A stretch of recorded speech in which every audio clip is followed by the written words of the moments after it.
Stéphane Ballon de l'hebdomadaire Jeune Afrique nous a rejoint. Bonsoir Stéphane. Bonsoir. On aborde ce soir les mines africaines et la ruée vers la bauxite, ce minerai dont on extrait l'aluminium. Oui, la bauxite est l'un des principaux minerais exploités sur le continent. Et il se trouve qu'elle se porte très bien en ce moment. La demande a bien augmenté en 2017. Elle va continuer sur cette lancée-là en 2018 et même au-delà jusqu'en 2025 selon les prévisions. C'est une bonne nouvelle pour les pays producteurs africains, notamment la Guinée, qui est le leader sur le continent. C'est une bonne nouvelle parce que le cours de cette matière première va grimper, va augmenter, à l'instar de l'aluminium qui a vu son prix augmenter en 2017. Passant de 1 700 $ la tonne à 2 000 $ la tonne. Alors comment on explique cette hausse de la demande de l'aluminium et donc de la bauxite?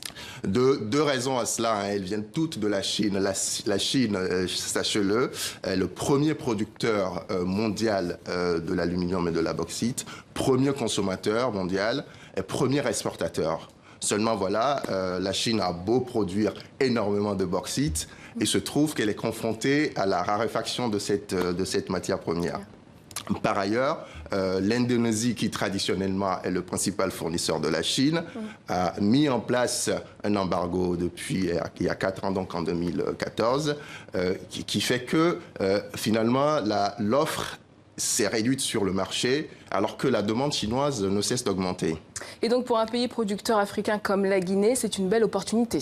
Oui, la Guinée peut se frotter la main parce que les entreprises chinoises sont à la recherche de nouvelles sources d'approvisionnement. Et il se trouve que ce pays d'Afrique de l'Ouest, qui est aujourd'hui 5e producteur mondial de bauxite, hein, est assis sur la plus grande réserve de bauxite au monde. On compte déjà au moins 3 entreprises chinoises qui sont présentes dans le pays. Hein.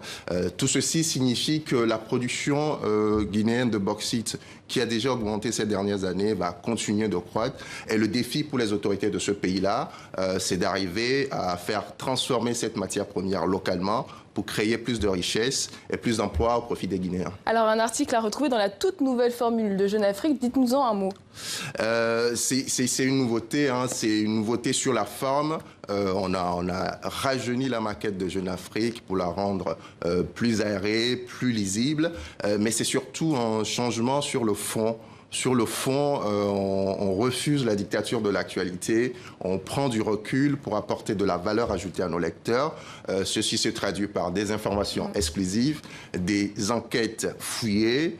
C'est aussi lancer le débat, animer le débat. On ouvre nos colonnes à des contributeurs externes qui sont experts chacun dans leur domaine et qui anime le débat dans les pages Esprit Libre, par exemple. Et Jeune Afrique qui propose cette semaine une enquête sur la famille Oufouette. Merci Stéphane Ballon pour vos explications.